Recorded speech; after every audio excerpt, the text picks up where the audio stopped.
ऊपर पकड़ा कौन आ गया। बुखारी चावल बना रहे हैं भाई। इसमें बादाम, पिस्ता, अखरोट, किशमिश, इमली सब चीज़ें डाल दिए। चावल ये बॉयल हुए, नज़दीक करो, शक्ल नहीं दिखाई। ये चावल गए इसमें और इनको मिक्स करूँगा और बुखारी चावल तैयार है। गैस नहीं आ रही है घर में, हल्की है, तो इसको लकड़ियों पे पका रहा हूँ। ये अल्हम्दुलिल्लाह चावल थोड़ी देर में तैयार। बकरा मैंने पूरा तैयार किया है, वो ओवन में रखा है। इंशाअल्लाह उसको ऊपर रखूँगा, फिर आपको दिखाऊंगा।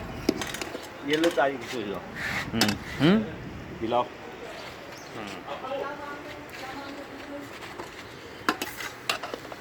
उफ, धुआं आ गया आंखों में।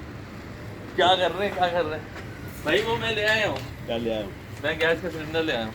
अब क्या ले आया हो? कहाँ गया? हमने यहाँ पका लिया, खाली वही उसको सिकाई करनी है। उसमें लगा जनाब उसमें लगा दो, जाके ओवन में लगा दो। लगा दूँ ना ओवन में? हाँ, ओवन में ये